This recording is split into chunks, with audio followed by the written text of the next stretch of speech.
as countries go, the United States is kind of known for being an isolationist nation.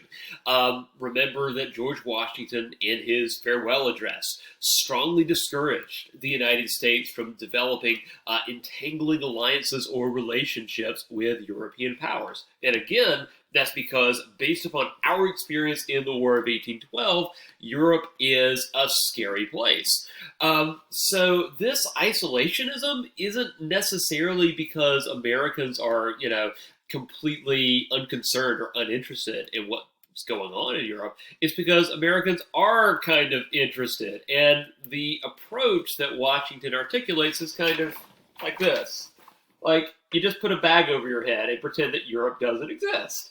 And go la la la la la, and hopefully Europe will kind of go away. By the way, happy Halloween.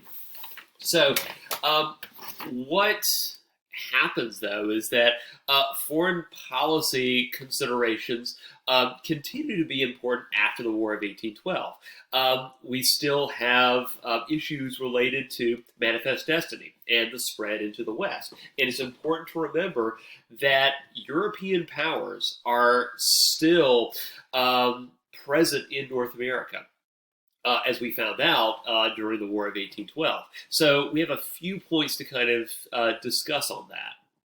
If there's any lesson learned after the War of 1812, it's let's not do this again. The War of 1812 was obviously not a good experience, at least if you're looking at it from a pragmatic view. So after the war, former Federalists and Democratic Republicans basically come to a consensus that peaceful relations should be maintained with Great Britain. And partially, this is because of the important economic relationship there, but it's also to ensure that the United States and U.S. citizens are free to expand into the West without triggering some kind of European and specifically British reaction. There's also this sense that European colonization needs to be deterred. In other words, prevented. Now, from our perspective, we know that while European colonization will continue in other parts of the world, Africa, Asia, especially during the 1800s, it generally subsides in North America and South America in the 1800s. But that wasn't altogether clear to Americans at the time. To them, governments like Britain, France, Russia, Spain were still very, very powerful. And they certainly had the means, military, economically, technologically, to actually cut American expansion off if they wanted to. So what happens is that the United States government pursues a series of international agreements to both normalize relations with European powers, but also to discourage them from potentially getting involved again in what happens in the Western Hemisphere. From 1812 until 1917, the United States is able to avoid becoming involved with European politics, at least to a significant level. Eventually, by the way, in 1917, the United States does get drug into the First World War. But to the extent that the United States is able to maintain neutrality and distance, it's partially a credit to this guy right here. Secretary of State John Quincy Adams. I think you can make an argument that what John Marshall is to the Supreme Court, what George Washington is to the presidency, what Henry Clay is to Congress, John Quincy Adams is to American foreign policy. So just a little background on the guy. Yes, he has a very famous father. Yes, he's elected president in 1824. There's a reason I put the air quotes there. That's going to be the subject of, by the way, an entire lecture practically. But to be honest, those are probably the least interesting things about John Quincy Adams. John Quincy Adams was a born diplomat, practically, which is really funny because, as you kind of see, just based upon the facial expression and countenance, John Quincy Adams was very cranky, very acerbic. But the reason he's a born diplomat, is because his first foray um, into the complicated world of diplomacy was during the American Revolution. John Adams goes to Paris to try to encourage the French to side with the United States. And apparently it was take your kid to work day or year, because Abigail, John Adams' wife, basically says, oh, and take John with you. John Quincy, actually. So John Quincy goes to Paris to sort of observe firsthand the complicated inner workings of international diplomacy in respect to the American Revolution.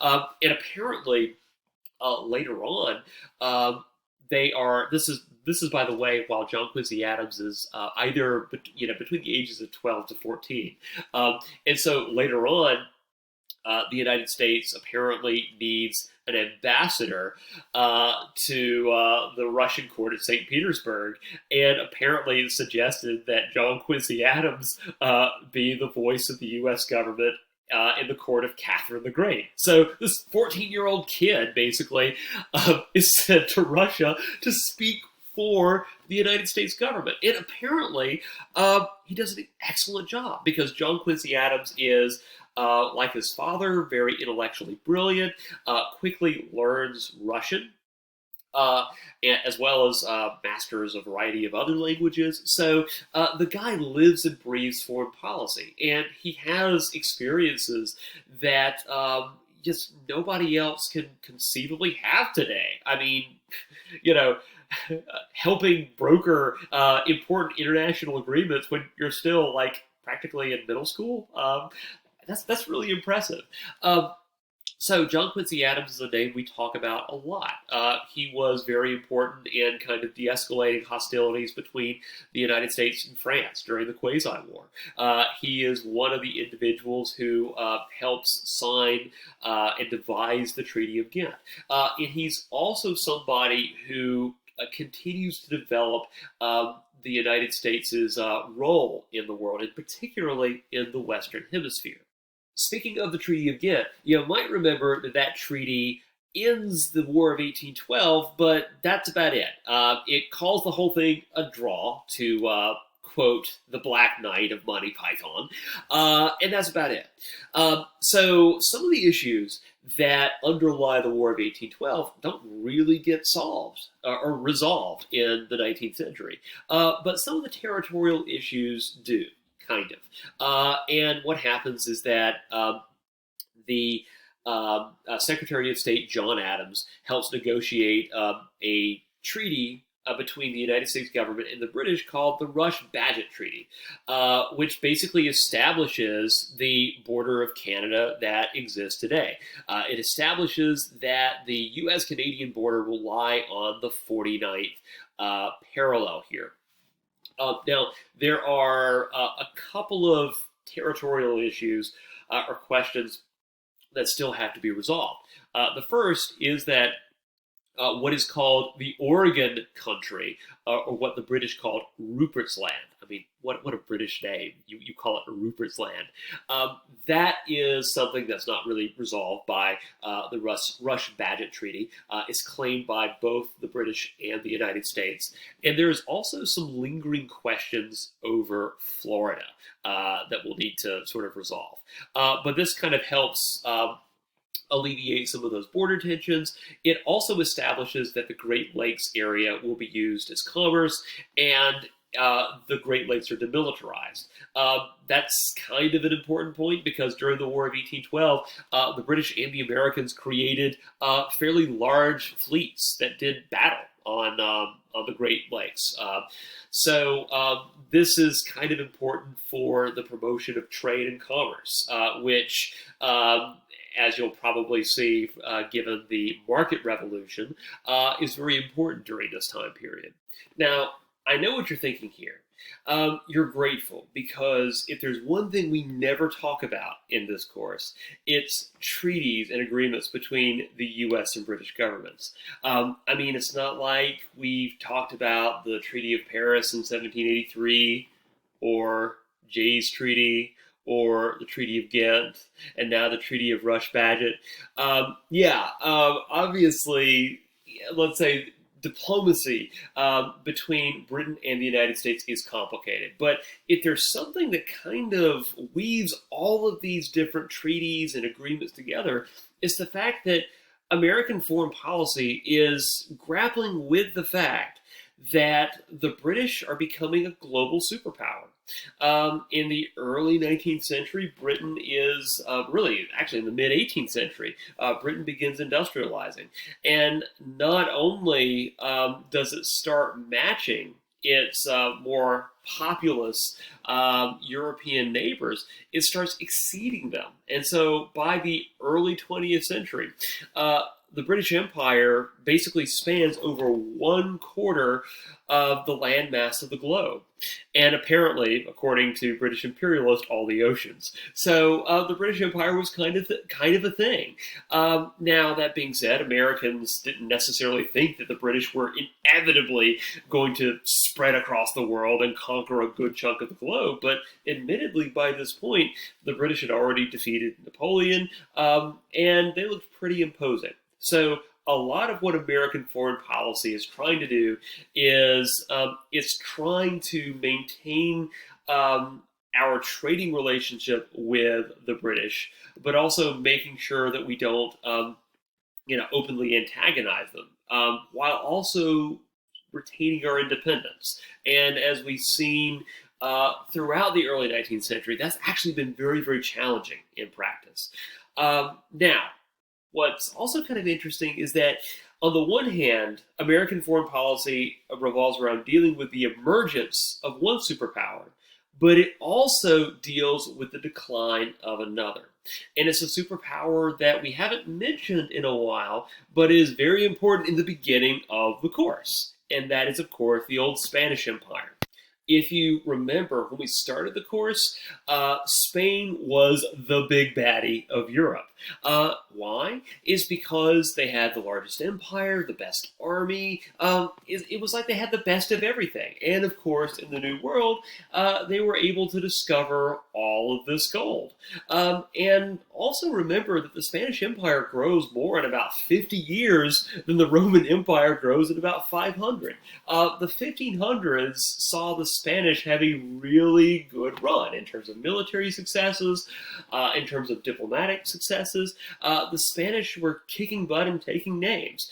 But then what happens is that starting around the 1600s, the empire stagnates, and that stagnation continues from the early 1600s until about, the 1890s. So it's like this is almost 3 centuries of, gradual but pretty consistent decline. Now, this is going to actually create problems, of course, because if you remember, the Spanish are everywhere in the New World. So yeah, the British are in Canada, the Portuguese are in Brazil, and now we also have an independent United States of America. But pretty much everything else in North and South America is still owned by the Spanish, at least on paper. And that's where things get really tricky. Because if you remember, there's always this friction on the frontier between who officially owns land and who actually lives on that land. Now we come to the sticky question of Florida.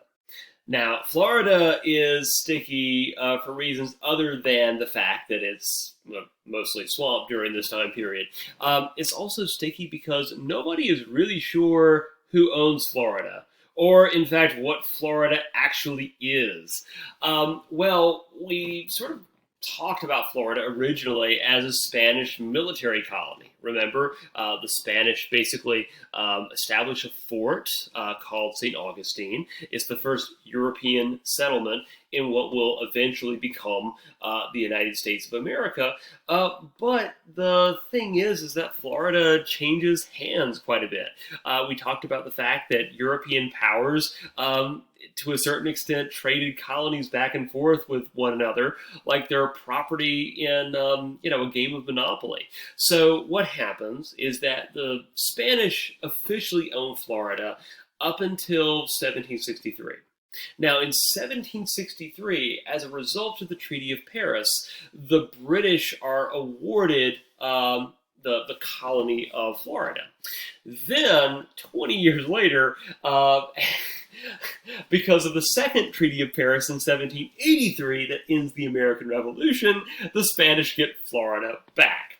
Now, the thing is, though, that despite the fact that you have all of these changes in ownership, it doesn't really affect what happens on the ground. So if you wanted to disappear for a while, maybe because you've done something bad, maybe because you're a runaway slave, or maybe you just want to squat on a piece of land without anybody bothering you. If that's you, then Florida is not the worst destination in the world. Precisely because there's not a lot of governmental oversight. Whether you're talking about Spanish colonial control or British colonial control, and back to Spanish colonial control after 1783, there's not a lot of scrutiny. So what this means is that Florida kind of becomes this almost anarchist paradise to a certain extent. And what also happens is that many of the Native American tribes, like the Seminole, who live in Florida, basically can do whatever they want.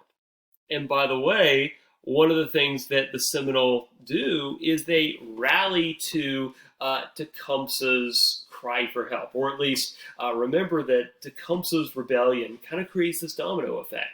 Tribes in the American South are brought in, and then those tribes' allies are also brought in, which leads to a protracted war between American settlers in Florida and the Seminole.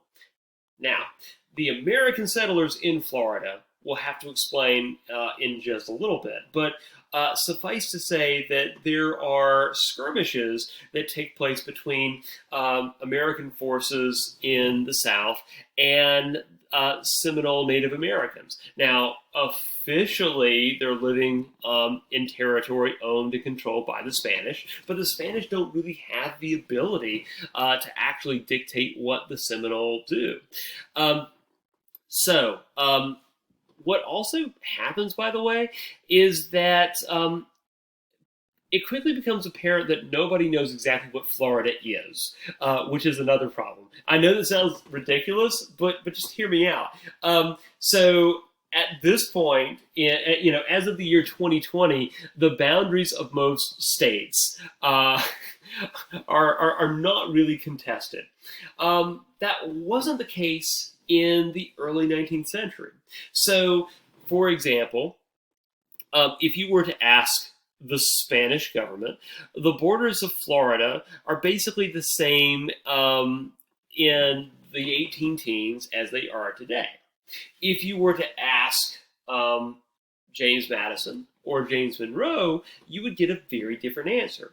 They would tell you that Florida, the Spanish Florida, only consists of this peninsula right here. The Panhandle, also known as West Florida, is actually owned by the United States. How does that work, you may ask? Well, remember that the Spanish aren't just exchanging territory with the British back and forth, they're also exchanging territory with the French. And so the U.S. government argues that the Panhandle of Florida was given to the French in 1801, when the French basically get all that Spanish territory in the Midwest. And the argument that James Madison and James Monroe make is that Western Florida here was purchased by the United States government when it bought the Louisiana territory from the French. Now, you might not necessarily get that legally complicated argument, but if you get nothing else, just know that The United States said that it owns the panhandle of Florida. The Spanish disagreed on that point. But regardless, it doesn't stop American immigrants from flooding into the panhandle. And 2 years before the War of 1812, in fact, some of these American settlers actually declare independence from Spanish colonial rule.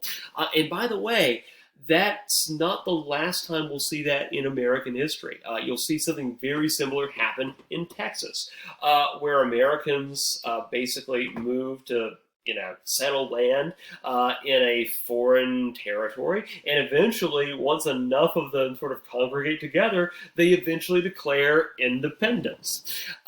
So the consequences of this are pretty significant because it means that now more American settlers are basically running into conflict with Seminole Native Americans. So the federal government under Madison and then Monroe are frustrated because of this ongoing conflict with the Seminole Native American tribe, a conflict, by the way, that doesn't stop with the War of 1812. And also this this constant skirmishing between white settlers and Seminole Native Americans, it doesn't just stay in Florida. It actually, on many occasions, crosses the border into Georgia. There's a very famous event called the Scott Massacre that actually takes place in Georgia, but the reasons for it, or let's say the raiding party, originates in Florida itself.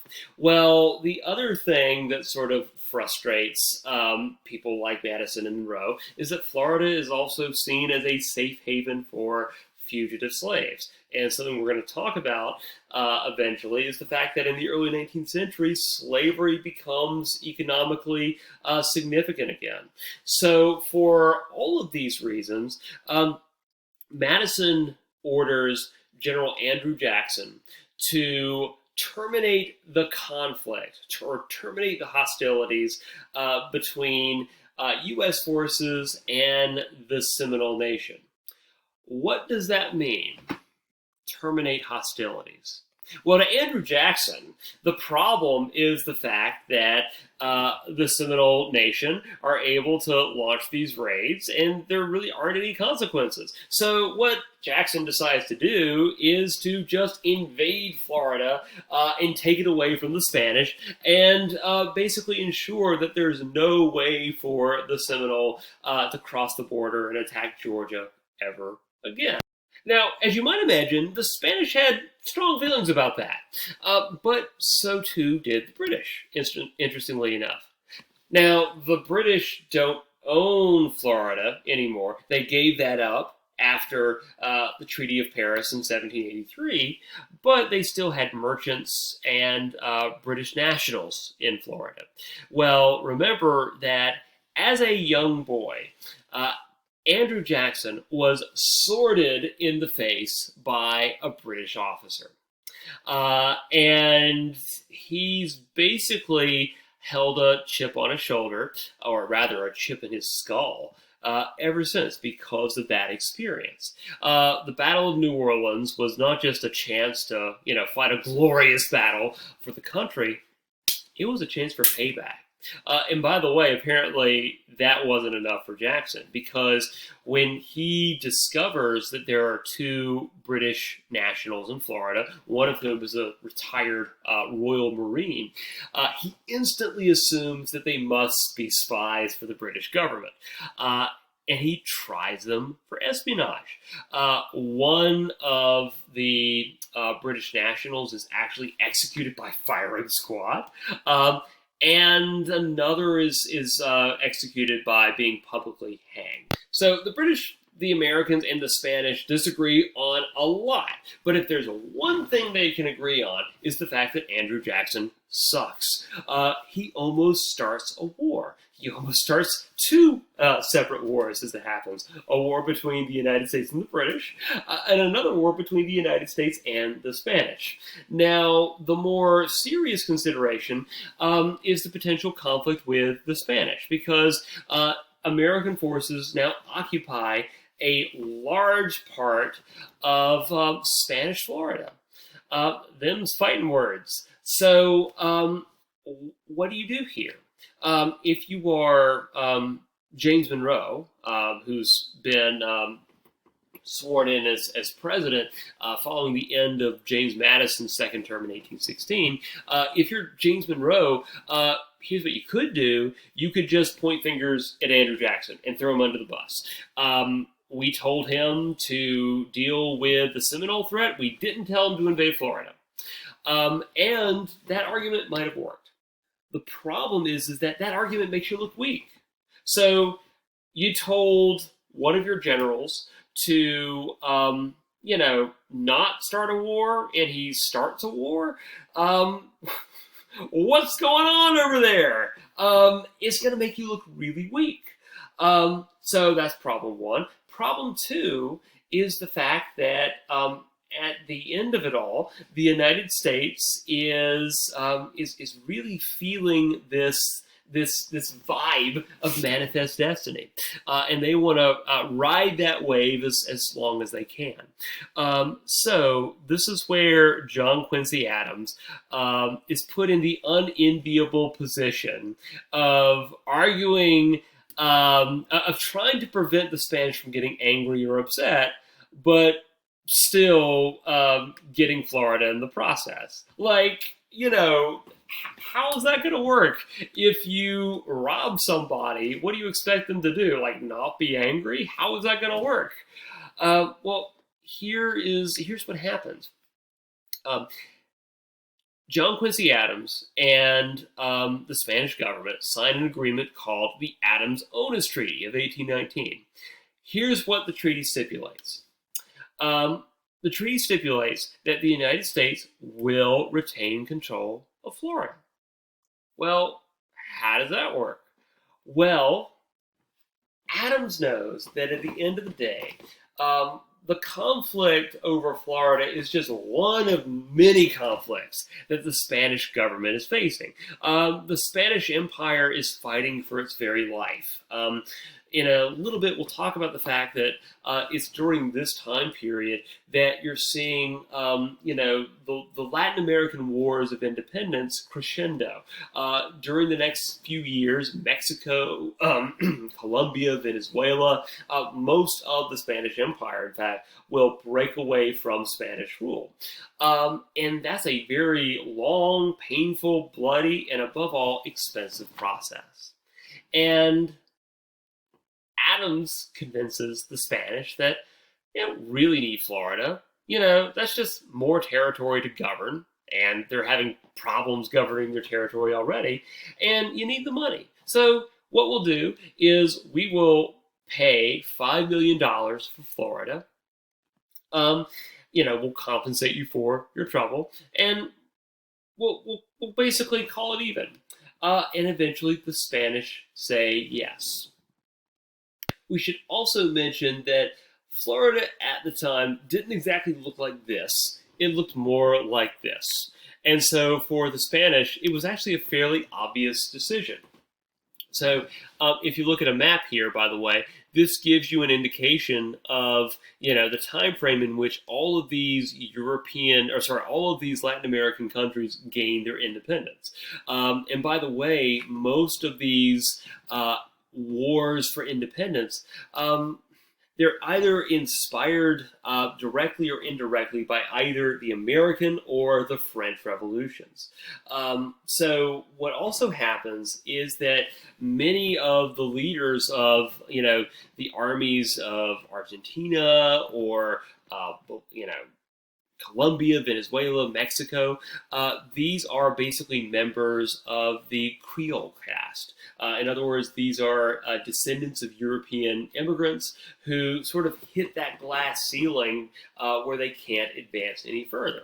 And most of them tap into sort of those feelings of resentment that the mestizo population holds. So if you look, most of these states basically achieved their independence in the 18-teens and 1820s, so right around this time period. So this creates new opportunities and more problems. Because on the one hand, the Spanish Empire is clearing out, and that's theoretically good news for proponents of expansionism.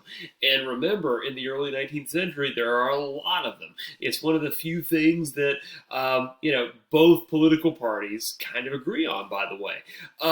But in that opportunity, there's also danger, because as the Spanish Empire clears out, we see the emergence of newly independent Latin American countries. And if you remember our own experience in our revolution, the aftermath of revolutions can be very, very difficult. They're chaotic. It sometimes leads to the collapse of, a country's economy.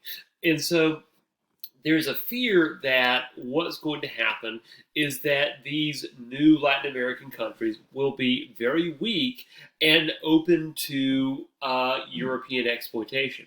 Maybe not exploitation by the Spanish, but maybe a newer and more and stronger European power. So, for example, what's to stop potentially the French from coming in and trying to once again establish a foothold in the New World? What's to stop, especially the British, by the way, from basically replacing the Spanish as the dominant imperial power in the Western Hemisphere?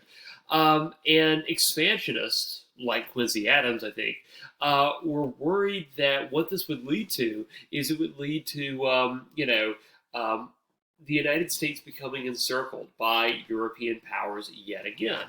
And if you understand that context, you'll understand why this doctrine here is so important.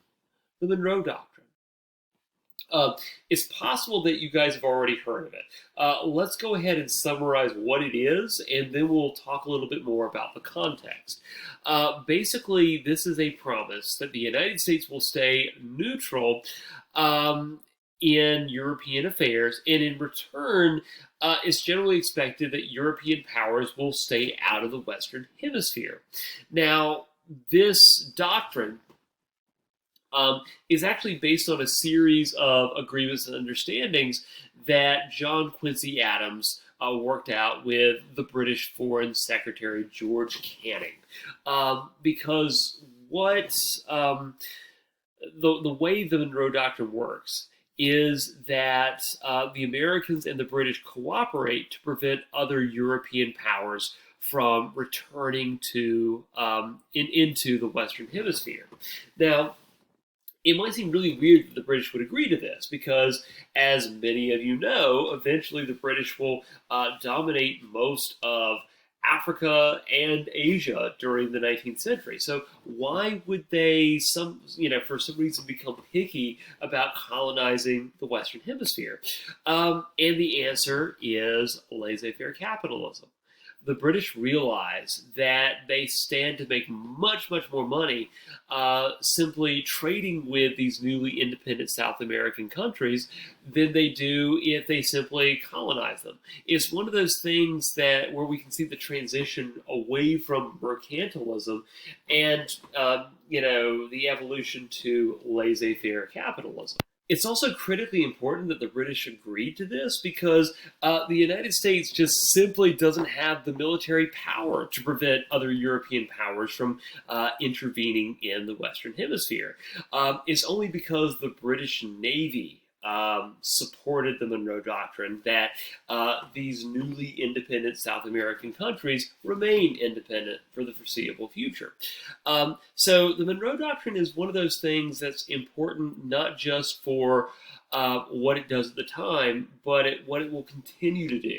The Monroe Doctrine is something that I'll usually mention alongside Washington's farewell address. It's one of the foundational positions of American foreign policy. On the one hand, Washington says, don't develop any entangling alliances with European powers. And then the Monroe Doctrine says, and also don't let European powers colonize the Western Hemisphere. Now, eventually, the United States will get the military muscle to actually prevent European powers from intervening. And also, the Monroe Doctrine is gradually reinterpreted during the 20th century. It's reinterpreted so that the United States can also not just prevent European countries from intervening in the Western Hemisphere, but it's reinterpreted so that the United States government can intervene in the internal political squabbles and conflicts of Latin American countries. So that's the story for the future, though. For the present, think about what the Monroe Doctrine actually means. John Quincy Adams could try to spin it as basically like the neighborly thing to do. Like it's like the Western Hemisphere neighborhood watch that's designed to prevent European encroachment. But there's another angle here. It's not designed to prevent all encroachment. It's just designed to prevent European encroachment. It's designed to prevent European encroachment so that American encroachment into the West can occur unabated. So there's that point. Also, there is a certain element of paternalism where, on the one hand, the United States is, I suppose, protecting Latin American countries to a certain extent. But if you're trying to protect something, at some level, you're sort of viewing yourself as being superior to what you are protecting. And of course, the elephant in the room is the fact that if the Monroe Doctrine is really designed to protect these newly independent Latin American nations, how can we explain the fact that just 2 decades later, the United States finds itself at war with the largest and arguably most significant of these newly independent Latin American countries? And that is, of course, the state of Mexico, which we'll talk about at some length later on in the semester. So that does it for American foreign policy during the era of good feelings, and I will see you guys next time.